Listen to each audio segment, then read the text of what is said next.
మత్తయి సువార్త 20వ అధ్యాయము 20వ వచనం నుండి మనము 34వ వచనం వరకు మనం చదువుకున్నాం. చదవబడిన వాక్యాన్ని దేవుడు మన కొరకు దీవించునుగాక. 20వ అధ్యాయం 20వ వచనం నుంచి మనం చదివితే, అప్పుడు జబదయి కుమారుల తల్లి, ఆమె పేరు సలోమి. చెప్పండి, ఆమె పేరేం పేరు? సలోమి. తన కుమారులతో కూడా ఆయన దగ్గరికి వచ్చింది. మనం దైవ సన్నిధానానికి కుటుంబంతో మనం రావాలి. భార్య, భర్త, పిల్లలు. కొంతమందిని చూస్తే చాలా ముచ్చటగా ఉంటుంది. చెప్పాను కదండి, చర్చ అయిన తర్వాత కొంతమంది రౌండ్గా కూర్చొని కుటుంబ సమేతంగా చర్చిలో భోజనం తింటా ఉంటారు. కొంతమంది ముగింపు ప్రార్థన చేస్తారో లేదో చెప్పకుండా వెళ్ళిపోతారు, వందనాలు కూడా చెప్పారు. మరి కొంతమంది సరైన సహవాసంలో ఉండరు. దైవ సేవకులను కలుసుకోరు, సంఘ పెద్దలను కలుసుకోరు, ఎవరిని కలుసుకోకుండానే వెళ్ళిపోతూ ఉంటారు. మనము దైవ సన్నిధికి కుటుంబ సమేతంగా మనం రావాలి. జబదయి కుమారుల తల్లి తన కుమారులతో కూడా ఆయన దగ్గరకు వచ్చింది. కొంతమంది తల్లిదండ్రులు తమ చిన్న పిల్లలను యేసు ప్రభువుకు తీసుకొచ్చినారు.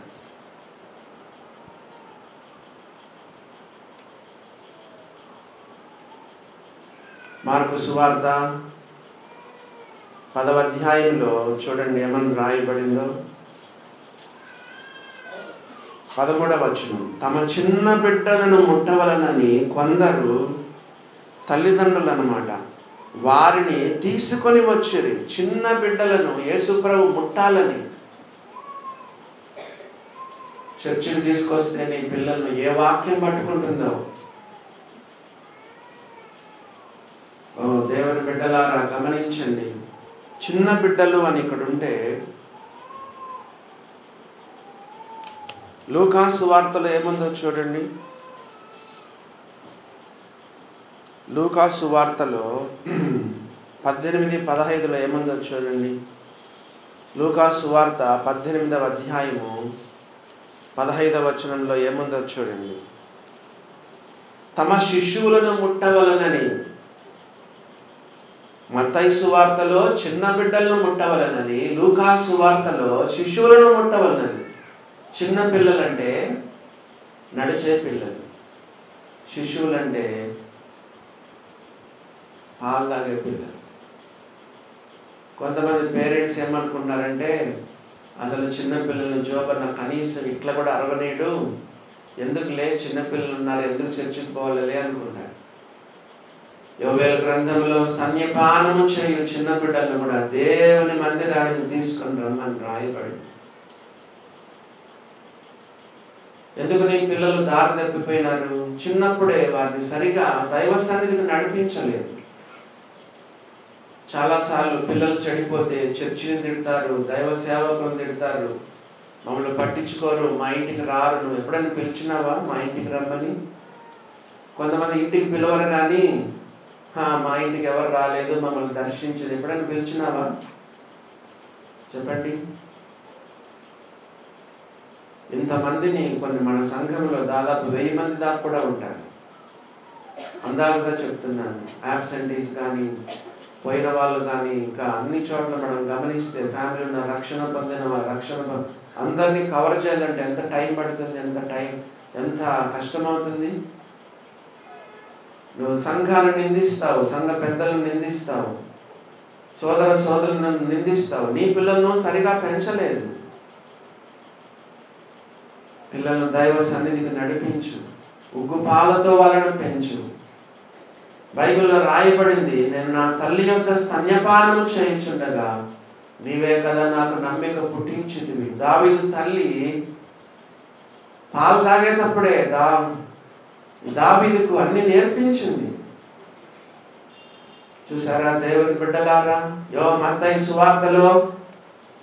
మత్తయి సువార్తలో పిల్లలు, చిన్న పిల్లలు అని అంటే, లూకా సువార్తలో శిశువులు, పాలు తాగే పిల్లలు కూడా తీసుకొచ్చినారు. ఎందుకంటే యేసు ప్రభు ముట్టాలి, యేసు ప్రభు స్పర్శలో ఎంత మేలుంది. నిజంగా యేసు ప్రభు వాళ్ళని ఎత్తుకున్నాడు, ముద్దు పెట్టుకున్నాడు, కౌగిలించుకున్నాడు, చేతులెత్తి వారిని ఆశీర్వదించినాడని బైబిల్లో రాయబడింది. తిరిగి మన పాఠానికి వస్తే, అప్పుడు జబదయి కుమారుల తల్లి తన కుమారులతో ఆయన యొద్దకు వచ్చి నమస్కారం చేసి ఒక మనవి చేయబోగా. మనవి అంటే ఏంటి చెప్పండి? ఒక రిక్వెస్ట్, ప్రేయర్ రిక్వెస్ట్.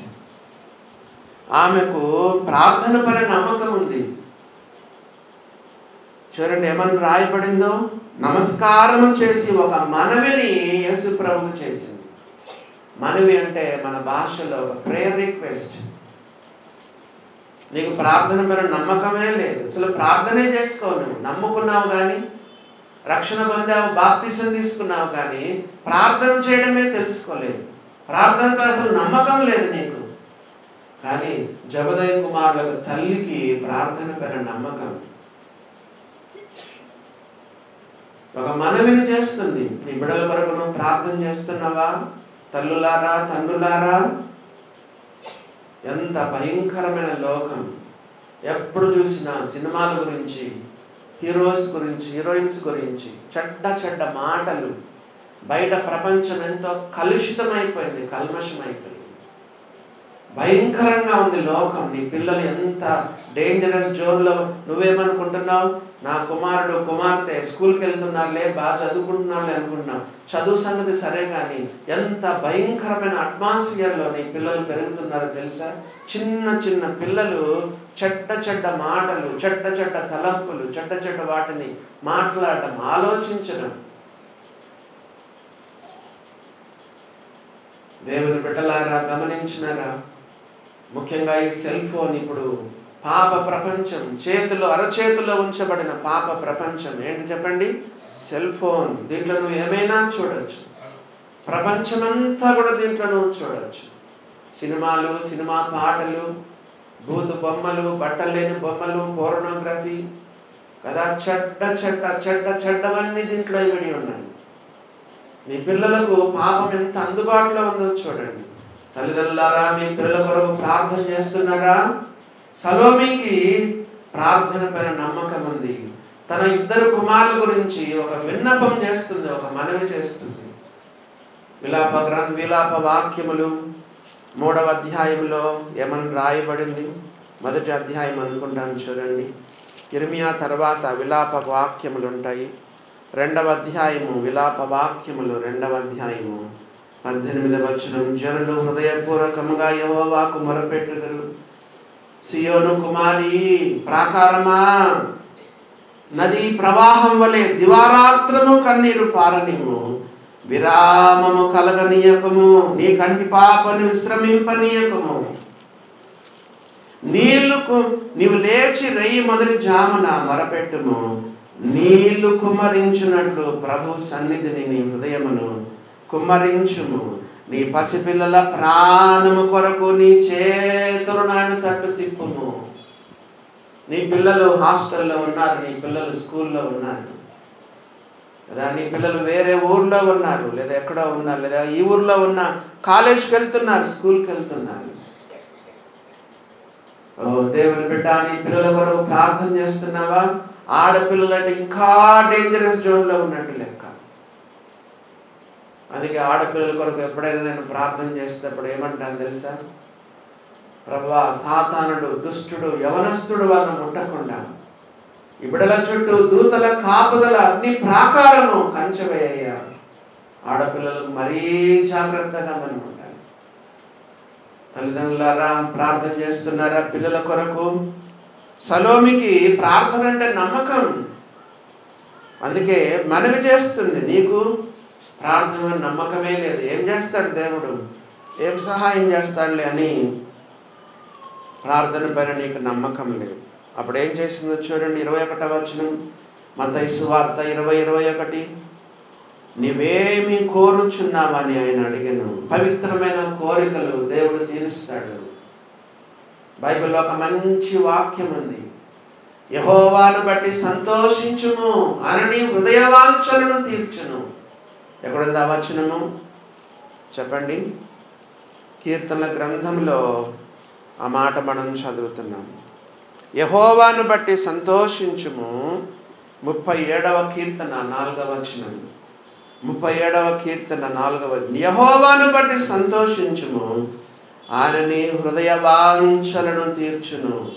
19వ కీర్తన చూడండి, 4వ వచనము. నీ కోరికను సిద్ధింపజేసి నీ ఆలోచన యావత్తును ఆయన సఫలపరచును గాక. నీ కోరికలు ఏమున్నాయి? పవిత్రమైన కోరికలు, పరిశుద్ధమైన కోరికలు దేవుడు తీరుస్తాడు. అడగచ్చు, నువ్వు తప్పులేదు. బైబిల్లో రాయబడింది, అడుగుడే మీకు ఇవ్వబడును, వెదకుడే మీకు దొరకను, తట్టుడే మీకు తీయబడును. Ask and it shall be given unto you. అడుగుతున్నారా దేవుని బిడ్డలారా? కొంతమంది అరగంట ప్రార్థన చేసిన తర్వాత ఏం చేసినావంటే ఏం చేశారో వాళ్ళకే తెలియదు. ఏం ప్రార్థన చేశాడో ఏమో ఆయనకే తెలియదు. ప్రార్థన అంటే దేవుని అడుగు, నీ అవసరానికి చెప్పు, నీ అనుదిన ఆహారాన్ని అడగమని బైబిల్లో రాయబడింది. ఓ దేవుని బిడ్డలారా, గమనించినారా? నీ కోరికలు సిద్ధింపజేసి నీ ఆలోచన యావత్తును ఆయన సఫలపరచును గాక. ఏం కావాలంటే అదే పవిత్రమైన కోరికలు, పరిశుద్ధమైన కోరికలు. తప్పు లేదు. ప్రభువా, నాకు మంచి చదువుని, మంచి ఉద్యోగం నీ మహిమ కొరకు నాకు దయచేయి. ప్రభువా, నాకు మంచి భర్త నీవు, నాకు మంచి భార్యనివు అయ్యా, నీ మహిమ కొరకు. ప్రభువా, మరి నాకు మంచి నా వ్యాపారాన్ని దీవించు, నీ మహిమ కొరకు. ప్రభువా, ఏదైనా కూడా ఆయన మహిమ కొరకు దేవుని అడుగు, తప్పేమీ లేదు. పరిశుద్ధమైన కోరికలు, పవిత్రమైన కోరికలు. యేసుప్రభువు వారు చెప్పారు, నీవేమి కోరుచున్నావమ్మా? ఆయన అడిగెను. 21వ వచనం. అందుకామె, నీ రాజ్యమందు ఈయన 2 కుమారులలో ఒకడు నీ వైపున, ఒకడు కుడి వైపునను, ఒకడు ఎడమ వైపునను కూర్చుండనిమ్మని ఆయనతో అనెను. ఎంత ఆశ, ఎంత ఆశ! ఈరోజు నీ పిల్లలు కలెక్టర్ కావాలని అంటావు కదా, డాక్టర్ కావాలని అంటావు కదా, ఇంజనీర్ కావాలని అనుకుంటావు. అందుకే నీ పిల్లలు ఇట్లా తయారైనారు. ఎన్నడైనా నువ్వు దేవుని అడిగావా? ప్రభువా, నా కుమారుని కుమార్తెను ఒక పరిశుద్ధునిగా, పరిశుద్ధురాలుగా చేయి, ఒక మిషనరీగా చేయి ప్రభువా, ఒక సేవకునిగా చేయి ప్రభువా, ఉత్తమునిగా చేయి, ఉత్తమురాలుగా చేయి, యోగ్యుడు, పరిశుద్ధుడు, ప్రార్థనాపరునిగా చేయి ప్రభువా, తిరిగి జన్మించేటట్టుగా చేయి ప్రభువా. కుమారులు కుమార్తెల కొరకు ఎప్పుడైనా ప్రార్థన చేసినావా? అందుకే నీ పిల్లలకు చదువు ఉంది కానీ సంస్కారం లేదు కదా. పెద్దలంటే గౌరవం ఉందా? సేవకులంటే గౌరవం ఉందా? సరిగా పెంచలేదు, వాళ్ళ కొరకు ప్రార్థన చేయలేదు. ఆమెకున్న పవిత్రమైన కోరిక చూడండి, పరిశుద్ధమైన కోరిక ఏముందో చూడండి. నీ రాజ్యమందు ఈయన 2 కుమారులలో ఒకడు నీ కుడివైపునను, ఒకడు నీ ఎడమ వైపునను కూర్చుండనిమ్మని ఆయనతో. ఆమెకంత విశ్వాసం. యేసు ప్రభు ఒక రాజు, ఆయనకు ఒక రాజ్యం, 1000 రాజ్యం యేసు ప్రభు చేయబోతాడు. ఆయన రాజ్యం స్థాపిస్తాడు. ఆయన రారాజుగా ఉంటాడు. ఆయన రాజ్యంలో మనం కూడా ఆయనతో పాటు ఉంటామని ఆమెకు గుర్తొచ్చింది. యేసు ప్రభు చేసిన ఒక వాగ్దానం గుర్తొచ్చింది. పక్కన పేజీలో తిప్పండి. 19వ అధ్యాయంలో యేసు ప్రభు ఒక మాట చెప్పాడు. 27, 28, 29 వచనాలు చదవండి. మత్తయి సువార్త 19వ అధ్యాయము 27వ వచనం, 28వ వచనం. పేతురు, ఇదిగో మేము సమస్తమును విడిచిపెట్టి నిన్ను వెంబడించితిమి గనుక మాకు ఏమి దొరుకుతుంది ప్రభువా అని అడిగాడు. యేసు ప్రభువా, మేము సమస్తం వదిలిపెట్టి నిన్ను వెంబడించాం కదా, మాకేం దొరుకుతుంది అని పేతురు ఆయన్ను ప్రశ్నిస్తే యేసు ప్రభు వారు ఏం చెప్పారు? యేసు వారితో ఇట్లనెను, ప్రపంచ పునర్జననమందు మనుష్య కుమారుడు తన మహిమల సింహాసనం మీద ఆసీనుడై ఉండునప్పుడు నన్ను వెంబడించిన మీరును 12 సింహాసనాల పైన ఆసీనుడై ఉంటారు అన్నది గుర్తుపెట్టుకుంది. ఎవరు? చెప్పండి. సలోమి. సలోమి ఏం గుర్తుపెట్టుకుందంటే, శిష్యులారా మీరు సమస్తం వదిలిపెట్టి నన్ను వెంబడించారు కదా, ప్రపంచ పునర్జననమందు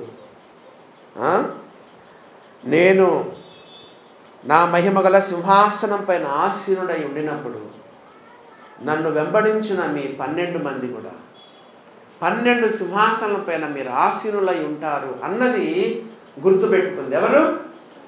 సలోమి గుర్తుపెట్టుకుంది. జబదయి కుమారుల తల్లి, యోహాను తల్లి, యాకోబు తల్లి గుర్తుపెట్టుకుంది. గుర్తుపెట్టుకొని ఇప్పుడు యేసు ప్రభువు నుంచి అడుగుతుంది, దేవుని వాక్యాలు గుర్తున్నాయా? వాగ్దానాలు గుర్తున్నాయా? అన్నీ గుర్తుంటాయి కానీ వాక్యం గుర్తుండదు. ఎప్పుడైనా ఎవరైనా ఏమైనా అన్నారనుకోండి, అత్త కోడలు ఏమైనా అనింది అనుకోండి, అమ్మా సంవత్సరాలు సంవత్సరాలు సంవత్సరాలు సంవత్సరాల తరబడి గుర్తుంటుంది. కోడలు ఎప్పుడైనా నోరు జారి అత్తమ్మని ఏమన్నా అనింది అనుకోండి, సంవత్సరాలు సంవత్సరాలు సంవత్సరాలు సంవత్సరాలు గుర్తుండిపోతుంది. అన్నీ నీకు గుర్తుంటాయి కానీ వాగ్దానాలు గుర్తుంటావు, వాక్యం గుర్తుండదు. దేవుని బిడ్డలారా, యేసు ప్రభువు వారు చెప్పిన ఒక వాగ్దానం బాగా గుర్తుపెట్టుకుంది. ఎవరు? సలోమి.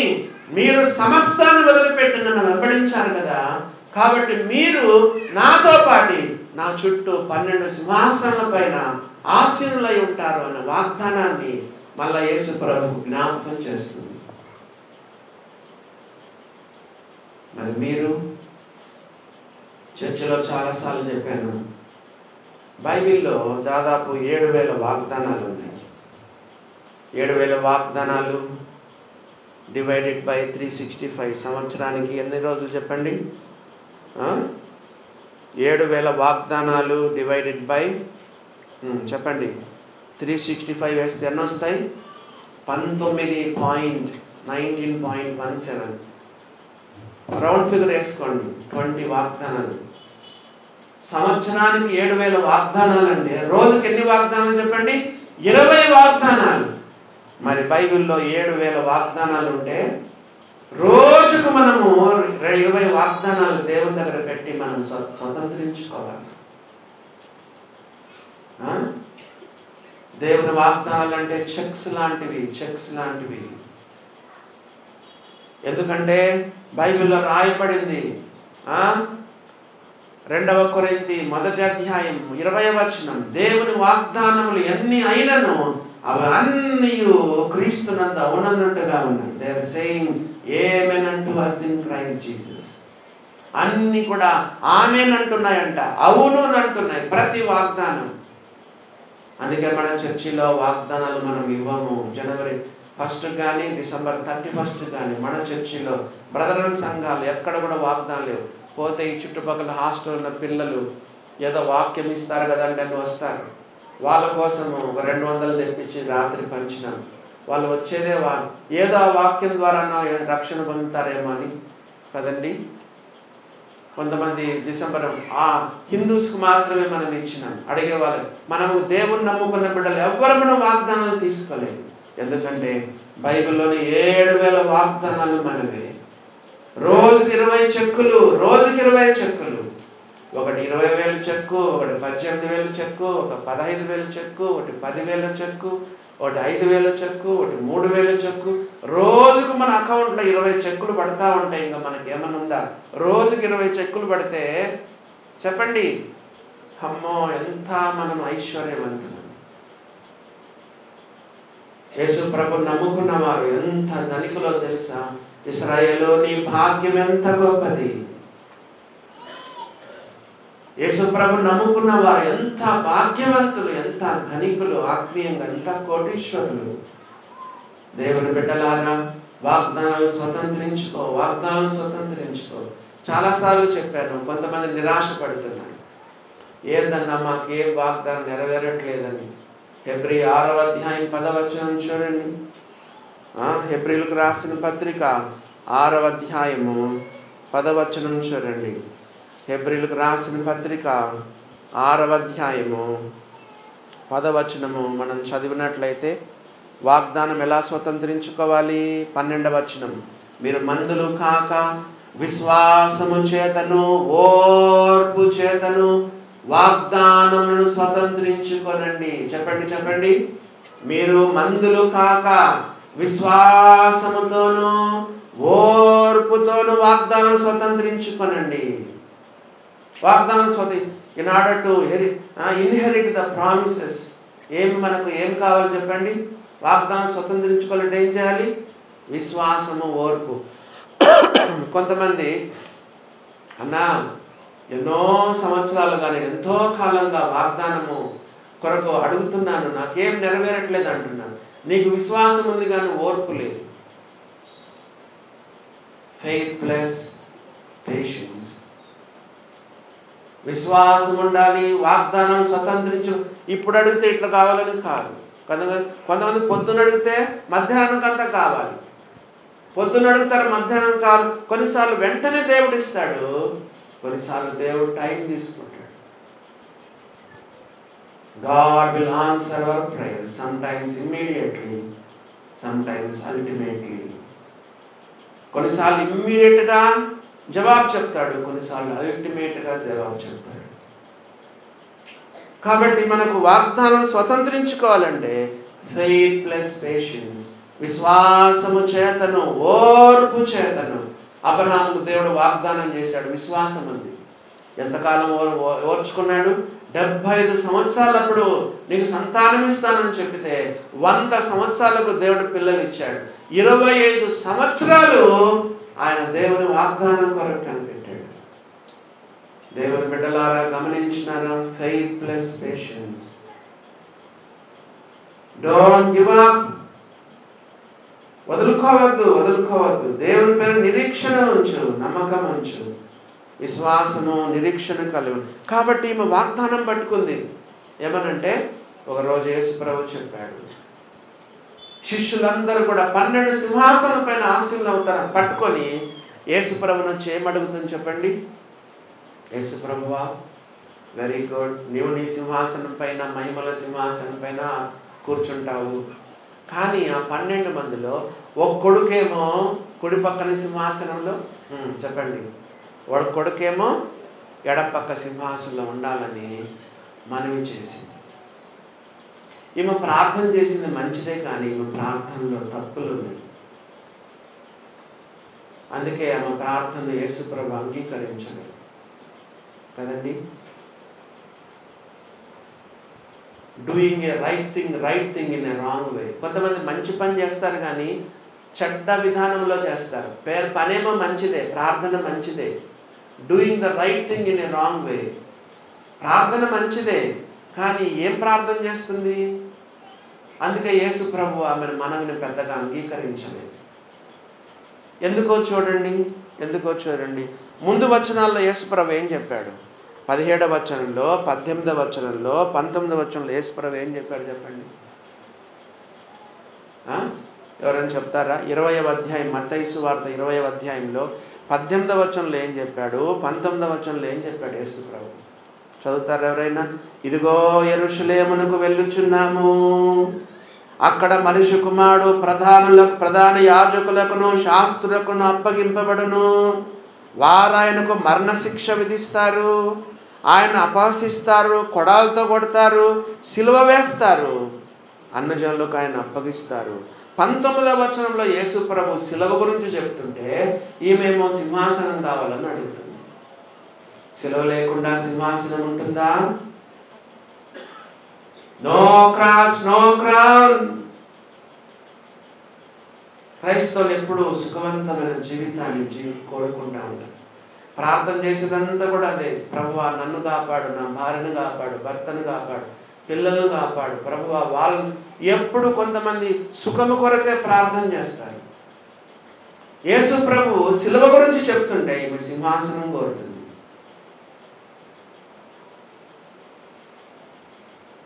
యేసు ప్రభు క్రాస్ గురించి చెప్తే ఈమె క్రౌన్ కోరుకుంటుంది కదా. యేసు ప్రభు ట్రయల్స్ గురించి చెప్తే ఈమె థ్రోన్ కోరుకుంటుంది. థ్రోన్ అంటే ఏంటి చెప్పండి? యేసు ప్రభు ట్రయల్స్ అంటే శ్రమల గురించి చెప్తున్నాడు యేసు ప్రభు. ఈమెం కోరుకుంటుంది? థ్రోన్ కోరుకుంటుంది. యేసు ప్రభు క్రాస్ గురించి చెప్తుంటే ఈమె క్రౌన్ కోరుకుంటుంది. దేవుని బిడ్డలారా, అందుకే యేసు ప్రభువు ఆమెను సరిగా మెచ్చుకోలేదు. ఈమెను అంత పెద్ద ఎంకరేజ్ చేయలేదు. దేవుని బిడ్డలారా గమనించండి, నో క్రాస్ నో క్రౌన్. ఈ లోకంలో కొన్ని శ్రమలు మనం అనుభవించాలి. నా బైబిల్లో మాత్రం నేను బైబిల్ చదివేటప్పుడు నాకు అర్థమైంది ఏంటంటే, కొత్త నిబంధనలో విశ్వాసులందరూ శ్రమలు గుండా వెళ్ళినారు, కష్టాలు గుండా వెళ్ళారు. ఒక్కొక్కరి విశ్వాసాన్ని దేవుడు మెరుగుపరిచినాడు. నశించిపోవ సువర్ణం అగ్ని పరీక్ష వలన శుద్ధపరచబడుచున్నది కదా, దానికంటే అమూల్యమైన విశ్వాసం ఈ శోధనల చేత పరీక్షకు నిలిచినదై యేసుక్రీస్తు ప్రత్యక్షమైనప్పుడు మెప్పు మహిమ ఘనత కనుగొటకు కారణమగును. దేవుని బిడ్డలారా, సుఖాన్ని కోరుకోవద్దు, సింహాసనం కోరుకోవద్దు, కిరీటాలు కోరుకోవద్దు. ఈ లోకంలో యేసు ప్రభువు శిలువ గురించి చెప్తుంటే ఆమె సింహాసనం గురించి చెప్తుంది. యేసు ప్రభు క్రాస్ గురించి చెప్తుంటే ఆమె క్రౌన్ కోరుకుంటుంది. యేసు ప్రభు ట్రయల్స్ గురించి చెప్తుంటే ఆమె థ్రోన్ కోరుకుంటుంది. అప్పుడు యేసు ప్రభు ఏమన్నారో చూడండి, 22వ వచనం. అందుకు యేసు, మీరేమి అడుగుచున్నారో అది మీకు తెలియదు. మీరేమి ప్రార్థన చేస్తున్నారో మీకు తెలియట్లేదమ్మా. అమ్మా సలోమి, బాబు, యాకోబు, యోహాను కదా, ముగ్గురు వచ్చి అడిగినారు యేసు ప్రభుని. మీరేమి అడుగుచున్నారో మీకు తెలియదు. మీరేమి అడుగుచున్నారో మీకు తెలియదు. కొంతమంది ఏం ప్రార్థన చేస్తున్నారో వాళ్ళకే తెలియదు.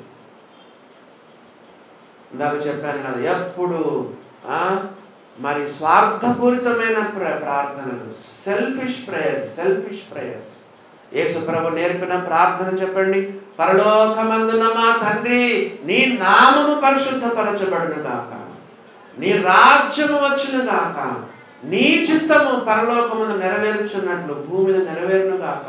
ప్రార్థనలో అంత మొట్టమొదటగా ప్రభువుకు ఉండాలి, ఆ తర్వాత మనది కదా.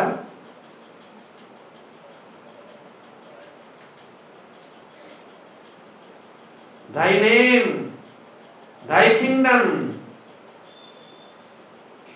thy will.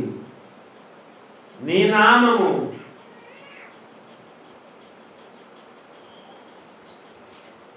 నీ రాజ్యము, నీ చిత్తము. స్వార్థపూరితమైన ప్రార్థనలు మీరేం అడుగుచున్నారో అది మీకు తెలియదు. యాకోబు రాసిన పత్రిక 4వ అధ్యాయము 4వ వచనం చదవండి. యాకోబు రాసిన పత్రిక 4వ అధ్యాయము 3వ వచనం చదవండి. The Epistle of James 4th chapter verse 3 చదవండి. మీరు అడిగినను మీ భోగముల నిమిత్తము వినియోగించుటకై దురుద్దేశముతో అడుగుదురు. కొంతమంది ప్రార్థన ఎట్లా చేస్తున్నారు? దురుద్దేశంతో అడుగుతున్నారు. దురుద్దేశం. Your motive is not right. నేను చెప్పాను కదండి, పోయినసారి కూడా చెప్పాను, నాకు సరిగ్గా గుర్తులేదు. కొంతమంది సేవ చేస్తున్నారు. ఏం సేవ చేస్తున్నారు కొంతమంది పాస్టర్లు. ఎందుకు చేస్తున్నారు? భారంతో చేస్తున్నారా? ప్రభును గణపరచాలని చేస్తున్నారా? ఆత్మల రక్షణార్థంగా చేస్తున్నారా? డబ్బు కొరకు చేస్తున్నారు, పేరు కొరకు చేస్తున్నారు, ప్రఖ్యాతి కొరకు చేస్తున్నారు. నువ్వేం చేసినా, చర్చిలో సేవ చేస్తున్నావు అనుకో, పేరు కొరకు ఏమైనా చేస్తున్నావా? గుర్తింపు కొరకు ఏమైనా చేస్తున్నావా? పవర్ కొరకు, ప్రిస్టేజ్ కొరకు, రికగ్నిషన్ కొరకు ఏమైనా చేస్తున్నావా? Motive is important. నువ్వు ప్రార్థన చేస్తున్నావా? దేనికోసం? నీ భార్య బిడ్డలు, నీ భర్త సుఖం కొరక, దేవుని మహిమ కొరకు నువ్వు ప్రార్థన చేస్తున్నావా? బైబిల్లో రాయబడిన దురుద్దేశము. మళ్ళా చదువుకుందాము. యాకోబు రాసిన పత్రిక 4వ అధ్యాయం 3వ వచనం. మీరు అడిగినను మీ భోగముల నిమిత్తం వినియోగించుటకై దురుద్దేశముతో అడుగుదురు కనుక మీకు ఏమీ దొరకటలేదు. కొంతమంది జాబ్ దొరికిన జాబ్ కొరకు ప్రార్థన చేస్తున్నాం, జాబే రావట్లేదు. ఎందుకు? దురుద్దేశం. నువ్వేమనుకున్నావంటే మంచి జాబ్ దొరకాలి, బాగా సంపాదించాలి, పెద్ద బిల్డింగ్ కట్టాలి కదా. నీవు అనుకున్న దాంట్లో దేవుడు అనే మాటనే లేదు, అందుకే నీకు జాబ్ రావట్లేదు. బాగా సుఖపడాలి, హైదరాబాద్లో బాగా సుఖపడాలని అనుకుంటున్నాను, అందుకే నీకు ఉద్యోగమే రావట్లేదు. దేవుని మహిమ కొరకు అడుగు, దేవుడు నీకు సహాయం చేస్తాడు. దేవుని బిడ్డలారా, అప్పుడు యేసుప్రభువారు ఏం చెప్పారో చూడండి, 22వ వచనం, మీరు ఏం అడుగుచున్నారో అది మీకు తెలియదు. ఎందుకంటే ఇగ్నోరెన్స్. ప్రార్థనలో కూడా ఎంత ఇగ్నరెంట్గా ఉంటున్నామో చూడండి. ఎలా ప్రార్థన చేయాలి ఎప్పుడైనా అడిగావా? శిష్యులు యేసుప్రభుని అడిగారు, ప్రభువా మాకు ప్రార్థన చేయి నేర్పించయ్యా. కొంతమంది ప్రార్థన చేయడమే రాదు, ప్రార్థనలో ఇంకా ఏ విషయాలు నేర్చుకోలేదు. ప్రభు సన్నిధిలో అడగండి, ప్రభువా యోహాను తన శిష్యులకు నేర్పినట్లు, యేసు ప్రభువా నీవు నీ శిష్యులకు నేర్పినట్లు, ప్రభువా నాకు ప్రార్థన చేయడం నేర్పించయ్యా. నాకు రాదయ్యా, ప్రార్థన చేయడం రాదయ్యా. ప్రార్థన విషయంలో ఎంతమంది ఇగ్నోరెంట్గా ఉంటున్నారు. ఇది సాతాను యొక్క ఆలోచన. సింహాసనాలు అంటే సాతాను ఆలోచన. సాతాను ఏమనుకున్నాడు చెప్పండి, ఎవరైనా చెప్తారా? లూసిఫర్ ఏమనుకున్నాడు? తేజో నక్షత్రమా,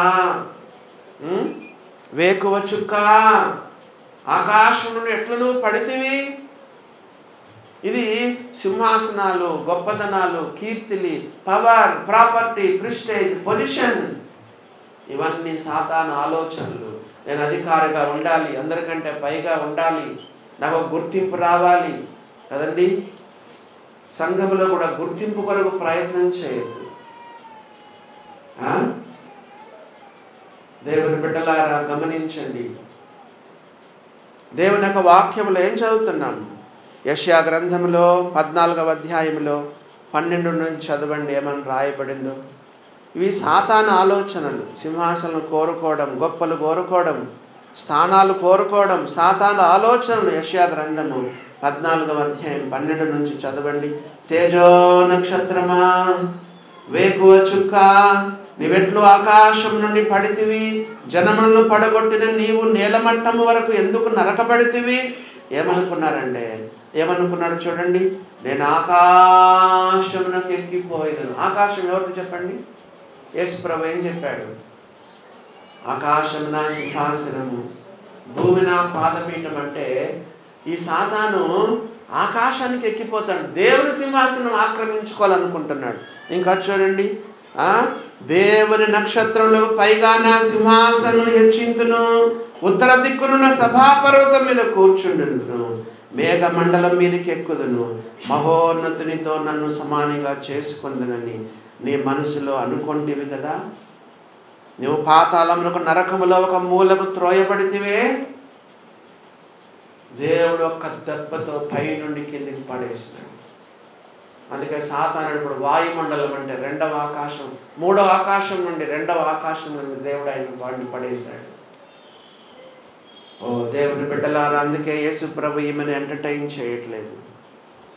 22వ వచనం, నేను త్రాగబోవు గిన్నెలోనిది మీరు త్రాగగలరా అని అడిగాడు.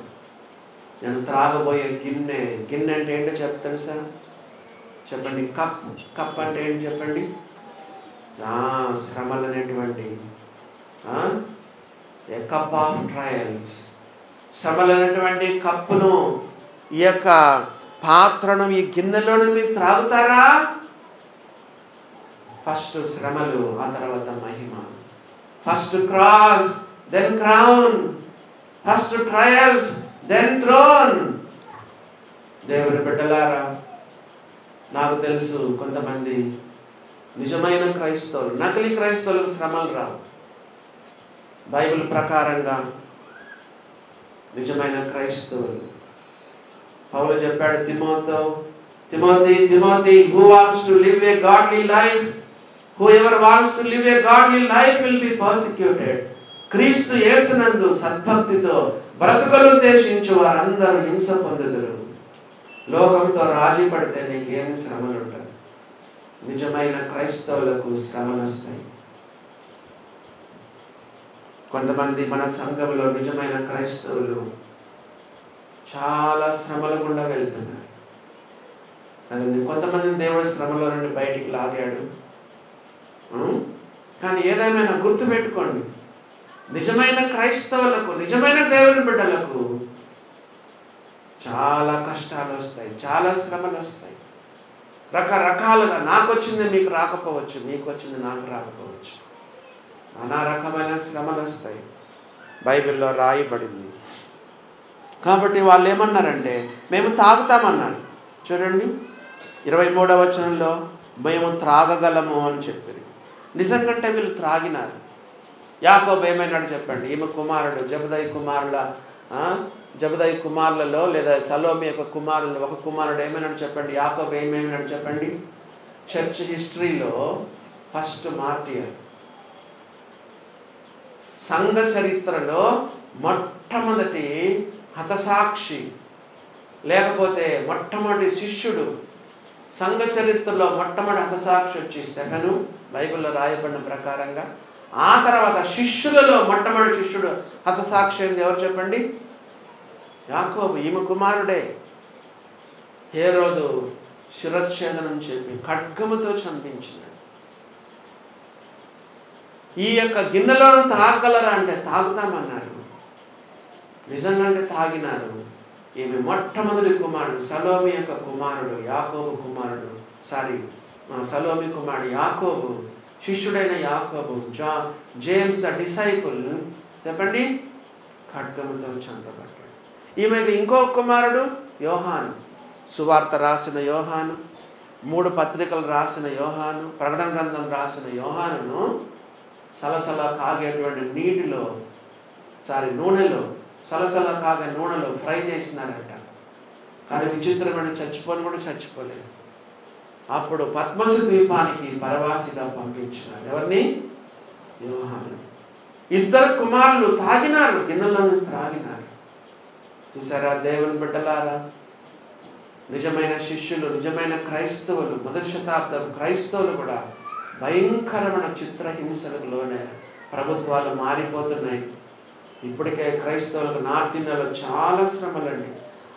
చేతుల్లో ప్రాణం పెట్టుకొని సేవ చేస్తున్నారు. రేపొద్దున ప్రభుత్వాలు మారితే మనం కూడా ఎన్ని శ్రమలు వస్తాయి మనం చెప్పలేము. కానీ గిన్నె ఎవరిచ్చారో తెలుసా?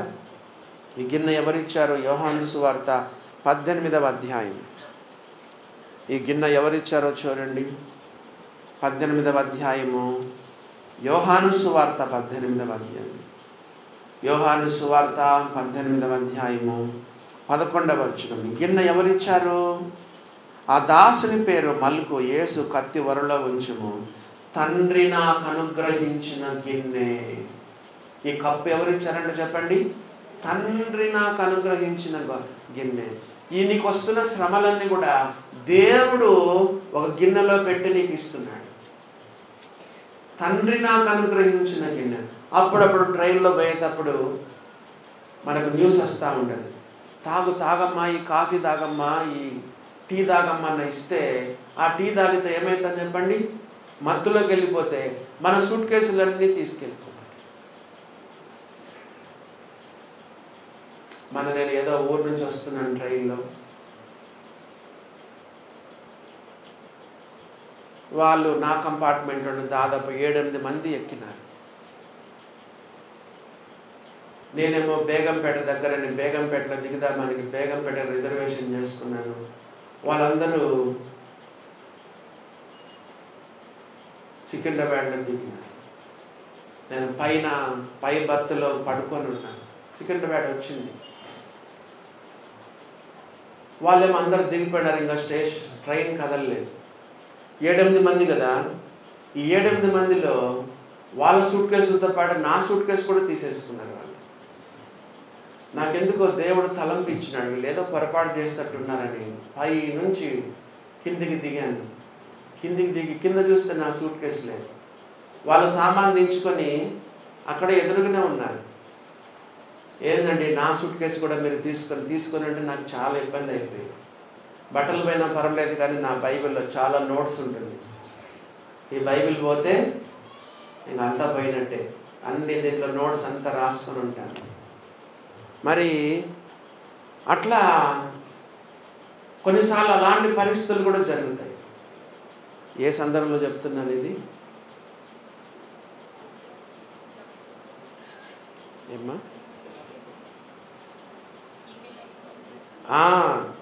ట్రైన్లో పోయేటప్పుడు ఏవేవో మనకు జరుగుతూ ఉంటాయి. ఎవరు పడితే వాళ్ళు ఇచ్చిన గిన్నె మనం తాగామనుకోండి, మత్తులో పోతాము. మన సూట్ కేసులు, మన దగ్గర డబ్బులు, సెల్ ఫోన్లు తీసుకుని పోతారు. వేరే వాళ్ళు మన కప్పులో ఏమైనా ఇస్తే తాగితే అనుమానమే, కానీ పరలోకపు తండ్రి మనకిచ్చిన కప్పులో ఏ కల్మషం లేదు, ఏ విషం లేదు, ఏ పాయిజన్ లేదు. తండ్రి నాకు అనుగ్రహించిన గిన్నెలోనే నేను త్రాగకుందిన. దేవుడు మనకు పంపే కష్టాలు, శ్రమలు ఇవన్నీ కూడా తండ్రి పంపిన గిన్నె. కాబట్టి వీళ్ళు తాగుతామన్నారు. తాగారు, ఇద్దరు కూడా తాగారు. ఒక ఆయనేమో శిరఛేదనం చేయబడ్డాడు, ఒక ఆయనేమో సలసల కాగే నూనెలో వేయబడ్డాడు. కాబట్టి అయినా యేసు ప్రభు ఏం చెప్పారు? 23వ వచనం, మీరు నా గిన్నెలను త్రాగుదురు కానీ నా కుడి వైపును ఎడమ వైపును కూర్చునిచ్చుట నా వశములో లేదు. నా తండ్రి చేత ఎవరికి సిద్ధపరచబడనో వారికి అది దొరుకునని చెప్పాను. కాబట్టి ఆమె ప్రార్థన గురించి యేసు ప్రభు పెద్దగా ఎంటర్టైన్ చేయలేదు. Many a times our prayers are selfish prayers. మన ప్రార్థనలు స్వార్థపూరితమైన ప్రార్థన. ఏ ప్రార్థనైనా దేవుని మహిమ కొరకు చేయి. అప్పుడు నీ ప్రార్థన దేవుడు అంగీకరిస్తాడు. అందుకే యేసు ప్రభు చెప్పారు, అది నా వశంలో లేదు, నా తండ్రి చేత ఎవరికి సిద్ధపరచబడినో వారికే అది దొరుకుతుంది. క్రైస్తవ జీవితంలో దొడ్డుదారులు ఉండవు కదండి, షార్ట్ కట్ వేస్ ఉండవు. కొంతమంది అన్నీ కూడా ఇన్స్టెంట్గా కావాలి కదా, ఇన్స్టెంట్ కాఫీ, ఇన్స్టెంట్ టీ. పులిహోర కూడా అంతే, మన ఊరికట్లా కలుపుకుంటే చాలు పులిహోర అయిపోతుంది. దోసపిండి కూడా ఇప్పుడు ఉంది కదండి. ఇప్పుడు ఊతప్పాలు కూడా చెప్పండి దీంట్లో అమ్ముతారు, దేంట్లో? షాపింగ్ మాల్స్లో. అంతా రెడీమేడ్, అంతా రెడీమేడ్. దేవుని బిడ్డలారా, క్రైస్తవ జీవితంలో ఎటువంటి షార్ట్ కట్స్ లేవు. యేసుప్రభు వారు చెప్పారు, మీరు ఆ గిన్నెలను త్రాగాలి, అది కూడా నా వశంలో లేదు, తండ్రి వశంలోనే ఉందని మరి యేసుప్రభు వారు చెప్పారు. 24వ వచనం, తక్కిన 10 మంది శిష్యులు ఈ మాట విని చెప్పండి సలోమి మీద, ఆ 2 అన్నదమ్ముల పైన కోపపడ్డారు. నువ్వు చేసే ప్రార్థన ఎంత మందికి సమస్యలు తెచ్చిపెడుతుంది తెలుసా? కొంతమంది నేను గమనించినాను, డైరెక్ట్గా వాళ్ళతో అనలేక ప్రార్థనలో సందేశం ఇస్తారు కదండి. ఇప్పుడు సపోజ్ ఒక 5 మంది కూడుకున్నారనుకోండి, 5 మంది ప్రార్థన చేస్తున్నారు. ప్రార్థనలో ఉన్న ఒక వ్యక్తి పైన నీకు కోపం ఉందనుకో, డైరెక్ట్గా చెప్పలేడు. చెప్పండి ఏం చేస్తారు? ప్రార్థనలో ఏదో చెప్తారా, అతనికి బుద్ధి వచ్చేటట్టు ప్రార్థన చేస్తారు.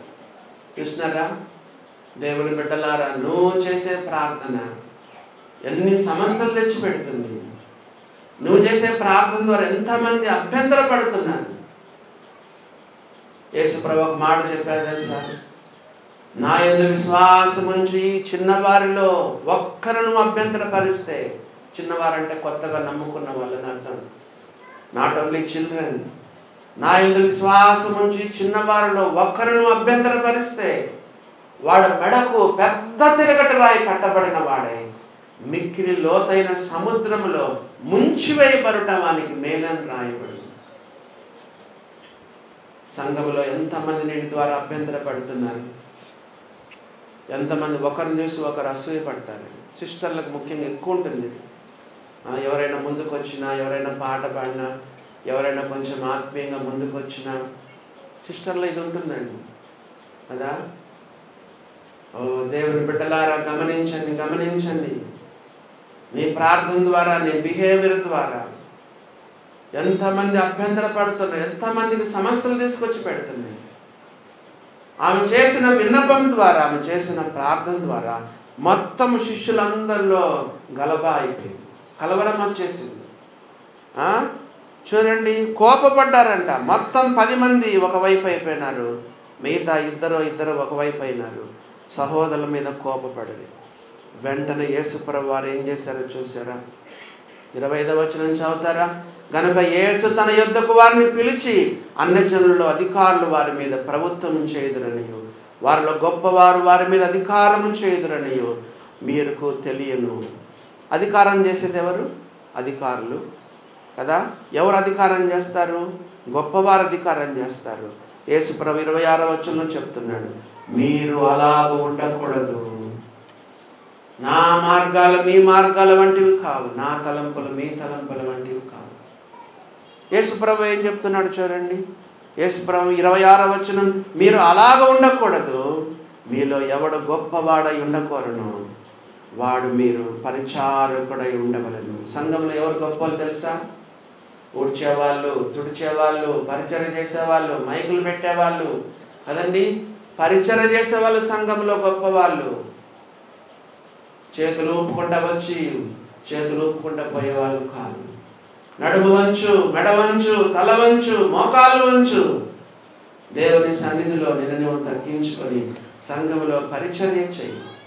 దేవుడు అప్పుడు సంఘంలో నిలిచిస్తాడు. నువ్వు పాట పాడినంత మాత్రాన, ప్రసంగం చేసినంత మాత్రాన కదా ఈ సంఘంలో నువ్వు గొప్పవాడవు కాలేవు. దైవ గ్రంథమైన బైబిల్ ఏం చెప్తుంది? మీలో ఎవడైనా గొప్పవాడై ఉండకూడనట్లయితే ఏం చేయాలంట? చెప్పండి. పరిచారకుడు. పరిచారకుడు. ఎన్నడైనా చర్చిలో ఈ గ్లాస్ తీసుకుని ఆ గ్లాసు పక్కన పెట్టావా? ఒక కుర్చీ ఎప్పుడైనా మడిచినావా? చెప్పండి. ఎప్పుడైనా చర్చిలో భోజనాలు ప్లేట్లు కడిగినావా?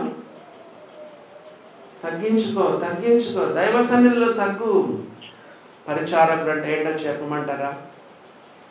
పరిచారకుడు అంటే నీ చేతిలో ఎప్పుడు పల్లెం ఉండాలి, తువాలు ఉండాలి. యేసుప్రభు ఈ లోకంలో జీవించిన ఆఖరి రోజు ఏం చేశాడు తెలుసా? యేసుప్రభు ఈ లోకంలో పుట్టిన మొదటి రోజు తగ్గించుకున్నాడు. ఏంటది? పశువుల పాకలు అయిన, మరి ఇందాక క్రాంతి వాళ్ళ డాడీ చెప్పినారు, ఈ లోకంలో పుట్టిన మొట్టమొదటి రోజు యేసుప్రభు పశువుల పాకలు, నీచాతి నీచ స్థలం అంట. పశువుల తొట్టి అంటే అది తినేది తొట్టి. నానా విధమైన చెత్తంతా తీసుకొని, పనికిరాని చెత్తంతా తీసుకొచ్చి దాంట్లో వేస్తారంట. అటువంటి స్థలంలో యేసుప్రభు మన కొరకు పుట్టాడు. పరుండబెట్టబడ్డాడు. పొత్తిగుడలతో చుట్టబడ్డది మొదటి రోజు. యేసుప్రభు లోకంలో జీవించిన ఆఖరి రోజు. నడుముకు తువాలు కట్టుకొని పల్లెంలో నీళ్లు పోసుకొని, ఇది పరిచారకుడు అండి. ఆల్వేస్ హ్యావ్ ఏ ప్లేట్ లేదా basin and a towel. Always we should have a basin and a towel. పరిచారకుని యొక్క గుర్తు చెప్పండి. పరిచారకుని యొక్క గుర్తింపు చెప్పండి. హోటల్లో సర్వర్ ఏం చేస్తారు చెప్పండి? పల్లెం తీసుకొస్తాడు. చెప్పండి. మనము తిన్న ప్లేటు, కప్పులు, సాసర్లు, గ్లాసులు అన్నీ తీసుకొని ఒక బేసిన్లో ఏం చేస్తాడు చెప్పండి? అవన్నీ బేసిన్లు వేసుకుంటాడు. మళ్ళీ టువాల్ తీసుకొని ఏం చేస్తాడు? పరిచారకుడు అంటే ఎవరో తెలుసా? Always have a basin and a towel. దైవ సన్నిధిలో ఎంతో తగ్గించుకో, దేవుడు నిన్ను హెచ్చిస్తాడు. ఆ తర్వాత చూడండి ఏమని రాయబడిందో 28వ వచనం. అలాగే మనుష్య కుమారుడు పరిచారము చేయించుకొనుటకు రాలేదు కానీ పరిచారము చేయుటకును అనేకులకు ప్రతిగా విమోచన క్రయధనముగా తన ప్రాణమిచ్చుటకు వచ్చాడు. యేసుప్రభు లోకానికి ఎందుకు వచ్చాడు? పరిచారం చేయడానిక, పరిచారం చేయించుకోవడానిక? యేసుప్రభు పరిచారం చేయడానికి లోకానికి వచ్చాడు. సంఘంలో ఎంతో తగ్గించుకో, అప్పుడు దేవుడిని హెచ్చిస్తాడు. You are nobody in the assembly కదా. మనం ఎవరు చెప్పండి? We are nobody in the church. మనము సంఘములో మనము ఎంతో తక్కువ వారు. You are nobody, we are nobody, including myself. దేవుని బిడ్డలారా, యేసుప్రభు వారు చెప్పారు, మీలో ఎవడైనా గొప్పవాడై ఉండకూరితే వాడు మీకు పరిచారకుడై ఉండవలను. 27వ వచనం, మీలో ఎవడు ముఖ్యుడై ఉండకూరను వాడు మీ దాసుడై ఉండవలను. అలాగే మనుష్య కుమారుడు పరిచారం చేయించుకున్నట్టుకు రాలేదు, పరిచారం చేయడానికి వచ్చాడు. ఇంకోటి ఏంటంటే అనేకులకు ప్రతిగా విమోచన క్రయధనముగా తన ప్రాణం ఇయ్యడానికి వచ్చినాడు. ఇయ్యడం అంటే ఏం చెప్పండి? God gives, forgives and forgives. చెప్పండి చెప్పండి. God gives, forgives and forgives. చూసారా, అనేకులకు ప్రతిగా విమోచన క్రయధర్మగా తన ప్రాణం ఇవ్వడానికి వచ్చాడు. సేవ అంటే ఏదో పొందుకోవడానికి కాదు. Very often Christian ministry is not getting but it is giving. సేవ అంటే ఏంటో తెలుసా? నువ్వు చేయించుకోవడం కాదు, నువ్వు అందరికీ పరిచర్య చేయాలి. చెప్పండి, Christian ministry is not getting but it is giving. నీ చేతనైనంతగా సంఘానికి, దేవునికి, ప్రజలకు సేవ చేయి, సేవ చేయి. సంఘంలో నువ్వు గొప్పవాడవు కాదు, నేను గొప్పవాడము కాదు. మనం అందరం మనం ఒకరికొకరు ఉపచారం చేయాలి. పోయిన వారము ప్రసంగం మధ్యలో ఆపేసినాం కదా. మళ్ళీ చూడండి, పేతురు రాసిన మొదటి పత్రిక 4వ అధ్యాయం పోయినసారి విన్నాం కదా. పేతురు రాసిన మొదటి పత్రిక 4వ అధ్యాయము పోయిన వారం సగమే చెప్పుకున్నాం. మొదటి పేతురు 4వ అధ్యాయము 10వ వచనం చదవండి. 10వ వచనం, 1 Peter 4th chapter 10th verse. దేవుని నానా విధమైన కృప విషయమై మంచి గృహ నిర్వాహకులై ఉండి ఒక్కొక్కడు కృపావరము పొందిన కొలది ఒకరికొకడు ఉపచారము చేయుడి. చూసారా, నేను మీకు పరిచర్య చేయాలి, మీరు నాకు పరిచర్య చేయాలి. ఇలాగనే మీరు కూడా ఒకరికొకరు. సంఘంలో ఎవరు గొప్ప వాళ్ళు కాదు. తగ్గు. దేవుని సన్నిధిలో తగ్గించుకో, నన్ను తగ్గించుకో. వాళ్ళే వచ్చి వందనాలు పెట్టాలనుకోవద్దు. నువ్వు వెళ్ళి మొట్టమొదటి వాళ్ళకి వందనాలు చెప్పు కదా. నువ్వు పెద్దవాడవైనా చిన్నవాడవైనా ఎవరైనా సరే దేవుని సన్నిధిలో తగ్గించుకుంటే దేవుని హెచ్చిస్తాడు, పైకి తీసుకొని వస్తాడు. బైబిల్లో ఉంది, మొదటి వాడై ఉండాలనుకుంటే పరిచారకుడుగా ఉండు, ముఖ్యుడిగా ఉండాలనుకుంటే దాసుడుగా. సంఘంలో నీకు స్థానం కావాలా? సంఘంలో గొప్పవాడుగా ఉండాలనుకుంటున్నావా? ప్రముఖుడుగా ఉండాలనుకుంటున్నావా?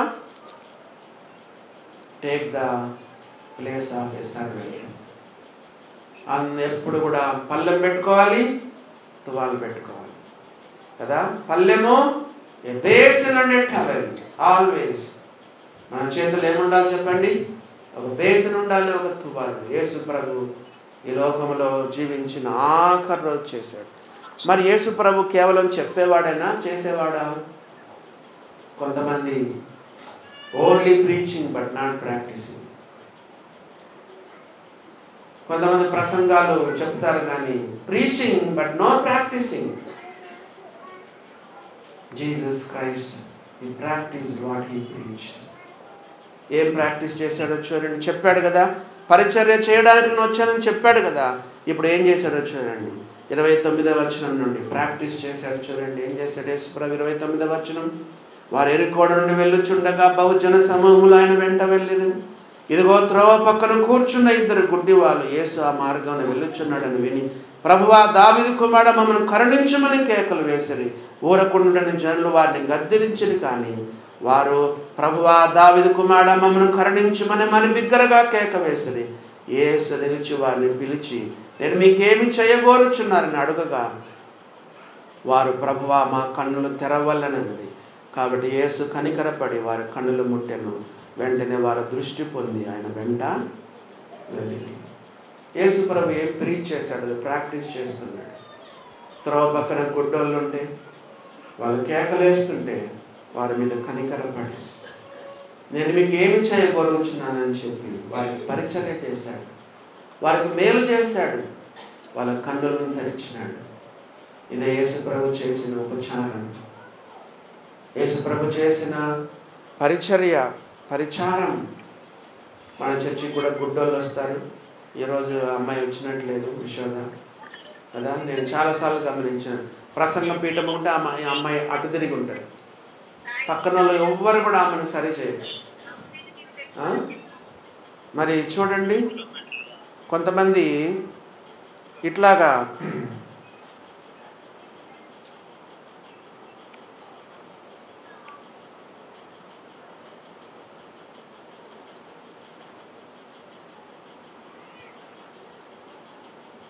కొంతమంది ఏం పట్టించుకోరు. బ్రదర్స్ కూడా కొంతమంది వస్తారు, కొంతమంది సిస్టర్లు అయితే ప్రదర్శన చేయబట్టుకొని నడిపిస్తారు, వాళ్ళకి భోజనాలు పెడతారు, వాళ్ళ కొంచెం పట్టించుకుంటారు.